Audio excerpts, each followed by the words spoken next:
The brain is the most complex and mysterious organ in the human body. Despite being at the center of everything we do, from managing memory and attention to navigating social interactions, it's not fully understood. But here at Northwestern Medicine, advances in neuroscience and imaging are helping to shed light on how our brains function. And recent discoveries could lead to new ways to treat a variety of neuro and psychiatric disorders. Today, I'm joined by Dr. Rodrigo Braga, an assistant professor of neurology in the Ken and Ruth Davey Department of Neurology at Feinberg. He is using precision functional MRI technology to better understand how the brain is organized. He recently discovered new insights into the brain's social cognitive network, areas of the brain that allow us to think about and understand others' thoughts and feelings. Today, we're going to talk with Dr. Braga about this research and other research in his lab, how quickly the field of neuroscience is moving ahead, and possible therapies that could one day come from his recent discoveries. Welcome to the show. Thank you for having me. It's a pleasure to be here.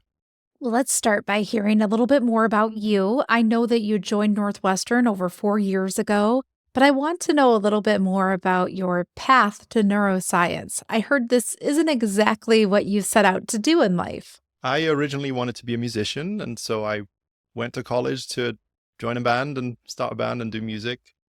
But I thought, well, I have to get a degree in something, so I'll do something that I find fascinating, which is the mind. I was always curious about the nature of the mind and how it is that we can create worlds in our minds and experience those almost as if, perceiving something in the real world.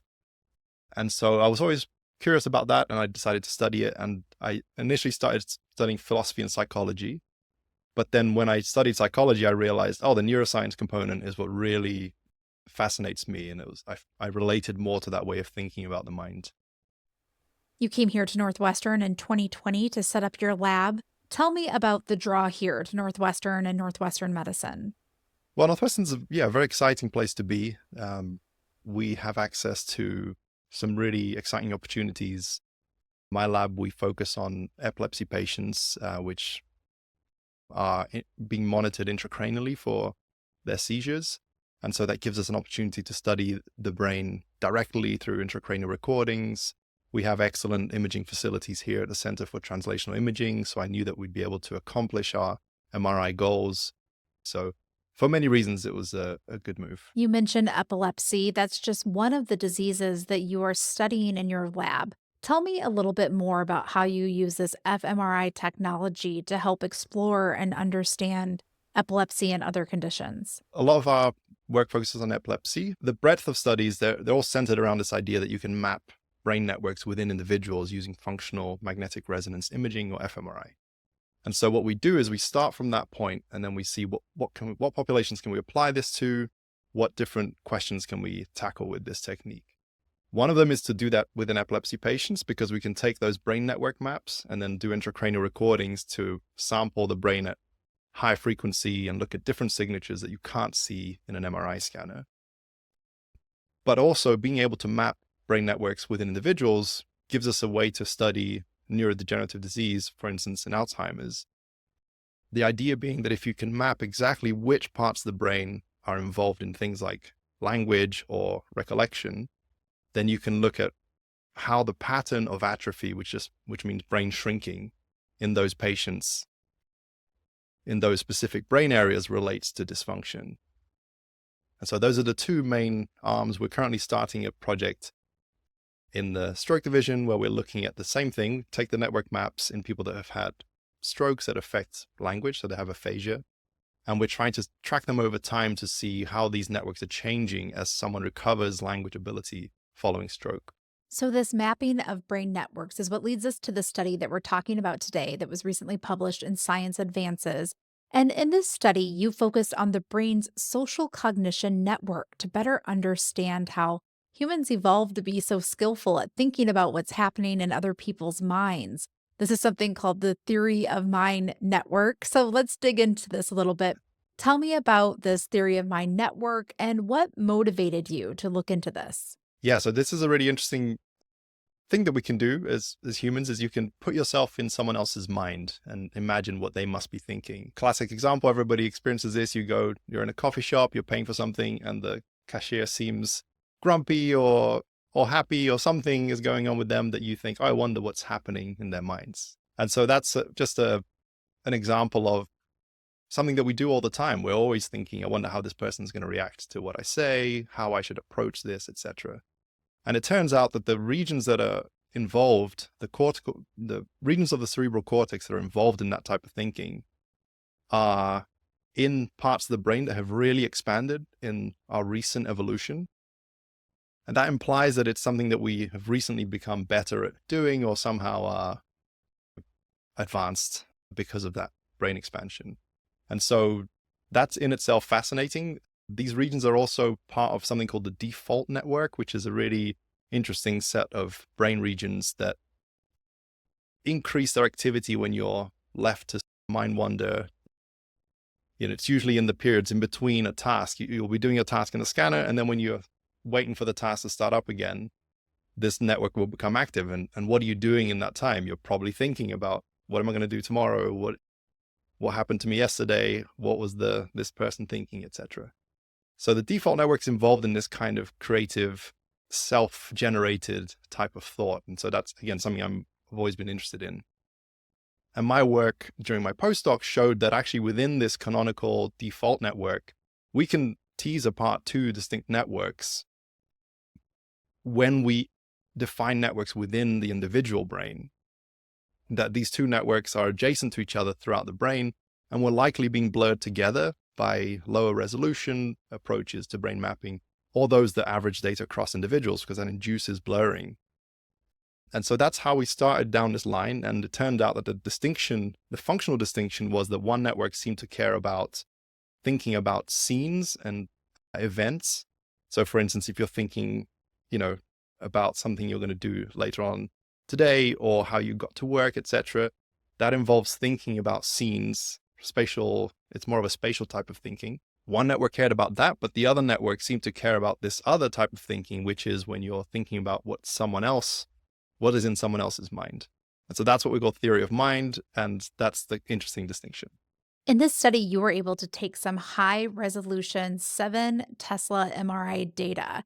This is pretty powerful imagery. Can you talk to me a little bit about the role that these images play in your research and in this study? Yeah, sure. So 3 Tesla scanner is very commonly used. They're found in most hospitals and most universities. And then you have the 7 Tesla, which is a much stronger magnet. It's not as widely, there aren't as many of them in the US, for instance. So that was one leap where you can go to 7T and you can actually make an image of the brain which has smaller pixels.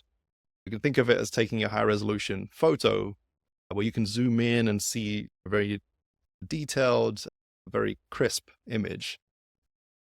So that's the one innovation, is going from 3T to 7T. But the main innovation that my whole lab is based around is this idea that it's a quirk of the field in a way, because it goes back to the days of PET scanning. So PET, positron emission tomography, it involves a radioactive tracer. And so you can only do so much PET scanning, right? You can do like one session and then you really should not do that much because it's hazardous, it's ionizing. And so a lot of the tools in my field were borrowed from that PET field, where because you can only scan everybody once, let's scan lots of people. And then that will give us a more stable map, because we are looking for things that are consistent across people. Basically, a map from a single session is not really stable enough. And so we borrowed those tools, and in fMRI, we were basically, many of us in fMRI, especially the network mapping field, we were doing the same thing. We'd scan everybody once, and then we'd average across people to get a more stable map. But what came around about 2015, I was just starting my postdoc, a paper came out where a scientist called Russ Poldrack, who's at Stanford, he scanned himself over about a year and a half. And so he had lots and lots of data from his own brain, which meant he didn't have to average across any subjects. He could just average across all the different sessions from his own brain. And that meant he could make a map of just his individual brain network. And when we look at those maps, they look much more detailed. It's like I'm looking at a much more crisp image. And so that really sparked a revolution in the field. And a lot of studies have now coming out that are using that approach to dive into the individual because you can see so much more. Okay, so tell me about the results of the study. What did you find, and how does it contribute to the literature? What do we know now that we didn't know before? So what the study contributes is that we show that those cortical regions that I mentioned are in the really expanded parts of the human brain. They are in constant communication with a really important structure called the amygdala. And the amygdala is a really important structure for lots of mental health reasons. It's implicated in depression, anxiety, PTSD, schizophrenia, many things. It's also known to play a role in things like fear learning, but there's also a really broad literature showing that it helps control social behaviors. So for instance, people that are born without amygdala, they have different abilities to detect emotion in other people. So whereas when you and I look at a face, we may instantly focus on the eyes and thereby quickly learn the emotion that that person might be experiencing, someone without an amygdala their eyes may not be drawn to the eyes of the other person. So they're not sampling the world in the same way that we are. That's one example. There's lots of studies showing how the amygdala controls parenting and aggression. And if you lesion the amygdala, your social status will change. So we know that the amygdala is involved in this controlling social behaviors. But then we also have this broad cortical network that's involved in thinking about what's in someone else's minds. And so it seems like there must be a link between those two. And indeed, there is evidence from lots of different tasks that people are performing in a scanner where you show that both the amygdala and the cortical network are active for some kinds of social thinking. But what we did is we just had people lie in the scanner and do what's called a resting state scan. They're not doing anything. They're just staring at a plus sign just to keep them in a calm state where they're not moving their head. And then you can do this approach called a functional connectivity approach to brain mapping, where you're looking at regions of the brain that are correlated with each other, which means they're fluctuating. They're going up and down at the same time. And using that approach, you can map brain networks. And so we mapped the social cognitive network just using this functional connectivity approach. And when you do that, you can see that it's connected to the amygdala. The other thing that was really cool is because this was a 7 Tesla high resolution image, we could actually dive deeper into the amygdala and say, well, the amygdala has many, many different structures. So which one is specifically connected to the social cognitive network? And that's where things became really cool, because what we saw is that the network is connected to a specific part called the medial nucleus, which is very understudied in humans, very small, very hard to study, but it's implicated in social behaviors, that specific nucleus. And that's the part that we saw is in communication with the social cognitive network. In the paper, you talk about the fact that there could be new targets now for stimulation therapy, either non-invasive or invasive therapy, to help people perhaps with anxiety or depression because of what you found in this study. Can you tell me about that? Knowledge of these circuits is really important because often you can apply stimulation to a connected part of the brain and it will have downstream effects in other parts of the brain. And so our paper is showing, well, there's a connection to the amygdala, which is a really important structure for a lot of mental health conditions. And so now we're showing these parts of the brain, especially the parts on the outside on the cerebral cortex, specifically this part that's in the social cognitive network has this connection to the amygdala. And so you could take from that perhaps stimulating those cortical regions will affect the amygdala. Now, we don't know what effect that would have. We don't know whether that would be therapeutic or not, but it opens up for future research, which could potentially have implications for those diseases. Can you tell me a few more specifics about these different types of stimulation? The two that are particularly exciting right now, TMS, transcranial magnetic stimulation, where they stimulate, actually it's through the skull. And so you have to do it at parts of the head that you can access. One of the main ways to target that, because you could target it anywhere around the head, but what they do is they target a specific part of the brain, which is thought to be connected to a part of the brain called the subgenual cingulates. Now, basically the classic approach is to take a network approach and say, well, the subgenual cingulate is connected to this part of the prefrontal cortex, which is more accessible. Therefore, let's apply TMS to the part that's accessible, thinking that we're going to be activating that part downstream. And literally one approach to do it is to do an fMRI scan and look at what's connected to that part of the brain and then stimulate those connected regions. The other approach is to do an intracranial, a deep brain stimulator, which is also another. We had Helen Mayberg come and give us a talk a couple of weeks ago about this, where you target an electrode to the subgenual region, and then you stimulate that, and some people really respond quite well to that. And so those are two good examples where one, you're directly stimulating it, but you need surgery to get to that part of the brain. And the other one, you're using the network mapping to say, well, this part is way more accessible and I can stimulate this through the skull. Let's see if that has an effect. And it seems, again, it's not my area of expertise, but it seems like it does have an effect in many patients. So this study is a great example of how using the latest technology can really help advance the field. What are you excited about for future studies? So the findings from this paper, they show us the power of individualized brain mapping, where if you take an individualized approach and map that individual's brain networks, you can gain insights not only into the nature of organization of certain cognitive functions, but also more, practically, where is the network in this person? Is it in this gyrus or this part of the brain a couple of centimeters across? You can imagine how that's really important for things like neurodegenerative disease, where you have gradual thinning of the cortex, that if the thinning misses the key network, then that function might be spared in that patient, right? And so we're trying to combine this individualized mapping with some of the patients we have there. And it's the same for stroke. Stroke, you have a certain area that's damaged. We want to be able to say, well, the damage affected 50% of this network's region. And what does that mean for long-term prognosis, your likelihood of improving language function, for instance?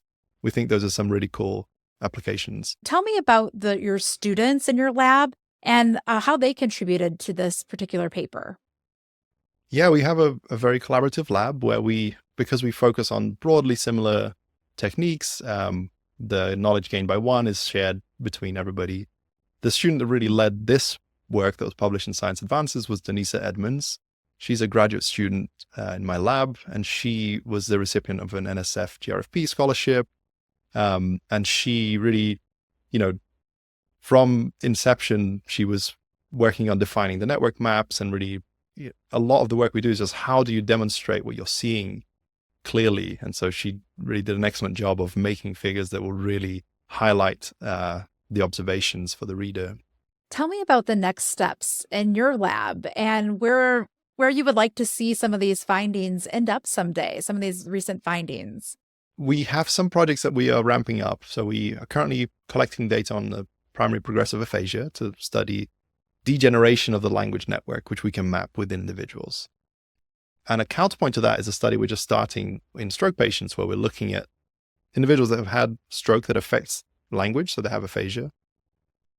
But then we're going to track them over a year, where their language function is probably going to improve in some of them. And we can do the brain mapping at multiple time points and see how exactly the language network is changing, whether there is evidence of plasticity. What does that look like for someone to improve function? Does it mean the network is shifting, growing, going to the other hemisphere? Or is it just the case that it's the same network region, same location, same everything, but something about its properties are adapting to the injury or healing from the injury? So those are some really cool areas that we're investigating. Our work in epilepsy patients, I think, is also very cool. We have some cool experiments looking at the presence of sharp wave ripples, which is a signal in the hippocampus that seems to be related to recollection or the forming of a mental image about something. And so we have some studies where we're looking at those ripples in the context of imagining different things. So whether that's imagining a person, imagining a certain location, or even using inner speech, which is another form of thought, which most of us are familiar with. We often make lists, or we'll have a song in our head, or whatever it is we're using. Mental workspace in different ways. We're trying to understand the relationship between those sharp wave ripples and these different forms of thoughts. As we wrap up today, is there anything you would like to leave our listeners with as they think about their own brain and the research that's taking place at Northwestern and what we might expect in the future, what we're learning that they might find interesting? Just a little tidbit as we leave today that you would like to leave people with. Yeah, we all have fascinating brains, and their complexity is being unraveled, not just by us, but by lots of scientists around the world and here in the US, and that, we're at the beginning of a really exciting era that we should support science and support scientists, because who knows where this research will lead one day. Fantastic. Well, thank you so much for coming on the show and talking about your latest research, Dr. Rodrigo Braga. And we look forward to seeing new papers coming out of your lab and those from your students. And we will follow up with you to find out more in the future. Thank you so much, Aaron. Good to speak with you. Thanks for listening. Please click the bell to receive notifications about our latest episodes and follow us on social media at NU Feinberg Med to stay up to date with our latest research findings.